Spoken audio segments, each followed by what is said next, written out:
Hello, I'm Rachel, and today is the next live stream.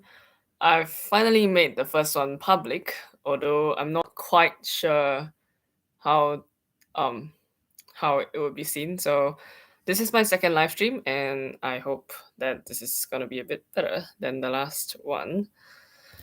All right, so today I'll be sharing about this thing called it's a devotions I've done today. It's called New Things. It says, forgetting what is behind and straining toward what is ahead, I press on toward the goal to win the prize for which God has called me heavenward in Jesus Christ, or Christ Jesus. The idea is that, our past sometimes it could be like a hindrance or help.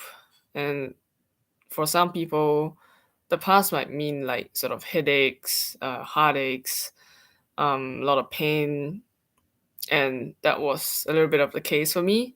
And for others, there could be a lot of success, and there could be like, people might get complacent and sort of think that, hey, they're really, really, really wonderful and good somehow, that they don't need anyone or anything or even sort of God or, whatever the case is. So today, um, I just want to talk about, basically share a story about my past, my one of my painful past, and how it has affected me um, in sort of the recent years, and also sort of what I'm learning from it. Because the point of the past was to give you lessons to learn, so that you can move forward in life without any hindrance. So not to be held back by your past, and just to learn from it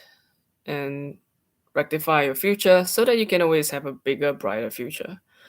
And so there's this quote when it says that when your memories are bigger than your dreams, you're headed for the grave. And so what I want to say is you must always have dreams and make sure that your dreams are definitely bigger than your past, because your past doesn't define you. You know, like the last time, no, the best time to plant a tree was yesterday, but the next best time is now. And so don't let your past define you, and you want to focus on making a better future for yourself. The past is just something that you could learn from, whether that's positive or negative. And so here's my story. um when I first came into university, sort of in Australia, leaving my parents back in Singapore, it wasn't easy, because I naturally had like an introverted personality. I didn't Making friends for me, like, going up to a stranger and say hello wasn't really something that I found myself particularly comfortable with. So most of the time it's people starting conversations and not me. But I didn't have any brothers or sisters. I'm just the only child, so I needed to make friends, especially in a foreign country where I pretty much, came here as a stranger to everyone, and I needed to become friends with some people. So at least, I would, I guess, like if I needed help, then I can get help, like physically. Um, if there was anything that I needed, I could, count on a friend. And so I started, talking to people when I started my uni. And there was just this group of friends that I hung around with, whom I shall not mention names here. But the idea is there was just a particular one who struck out, and she was really friendly, really nice, really kind, just on the outside. And I really liked her. And we, I guess, got along pretty alright. Um, and then there were also some other friends who, obviously, they're all from different countries, so that's fine. But the point was, after I became a bit closer to that one particular friend, we sort of alienated ourselves from the others, because she, like I, like I do. When I mentioned in my last video, we both had a problem of like possession.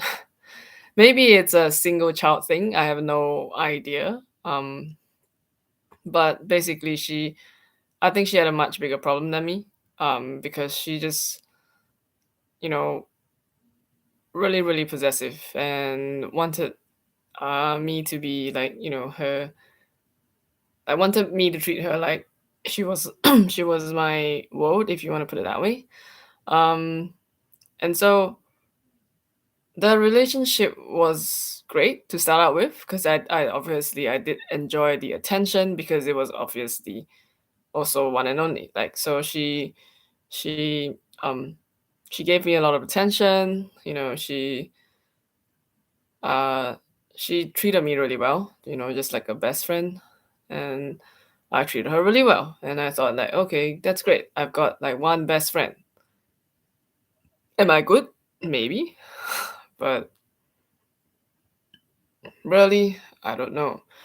And then afterwards, things started to get a bit strained because there was just another friend of mine who is a little bit more careless with words. And so the other friend, let's just call them A and B. So A is my best friend at uni at the time, and B was just one of my other friends. And so B wasn't really careful with her words, and she accidentally offended A, which is kind of stupid. And but because she wasn't careful with her words, and I just obviously stood up for like the person that has gotten hurt in this case, which is A. So A, took a bit of liking onto me.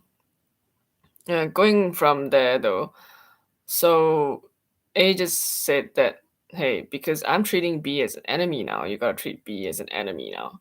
Because B is, such a, well, I don't want to scold profanity here, but basically B is not a nice girl. And so you shouldn't be friends with B.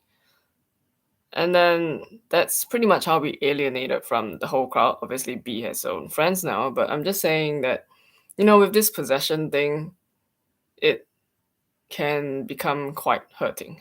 Anyway, going on from there, because she just wanted all of my time, she wanted all of my attention, she wanted basically whenever she got mad, I had to, treat her to meals just to make her happy again. Because I was so scared, so scared of losing this best friend.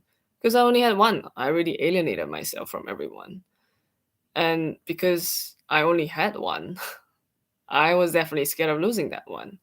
Like, what happens if I lose this one and I can't find another best friend, It just, it hurts. So even though I was, splurging money on her and everything like that, just to I guess stabilize the relationship between us both as best friends. In the end, I just felt myself getting hurt time and again because I don't know, she just felt really materialistic to me.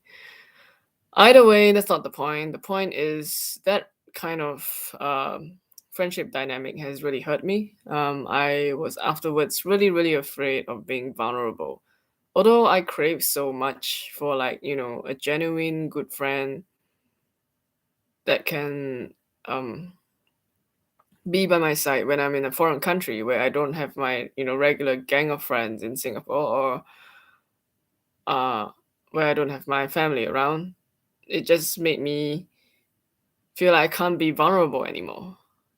Because when I get vulnerable, then that's when I get taken advantage of, having to splurge on this girl to try and like maintain that relationship or friendship um that it just isn't going anywhere.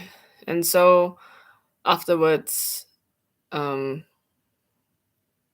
I told her that I wasn't going to be a friend anymore because it just didn't make sense for me to keep doing this. Like, why am I the one who's putting in effort to maintain this friendship when she can be pissy anytime she wants to? I mean, she has more of a extroverted personality, so for her, friend like making friends to her is absolutely no problem. It's just me. And so, like, in terms of a balance of scales, it's actually pretty unbalanced to begin with. And so, after the experience, it was hard for me to be vulnerable again. But I knew I had to be, because when you make friends, you exchange hearts.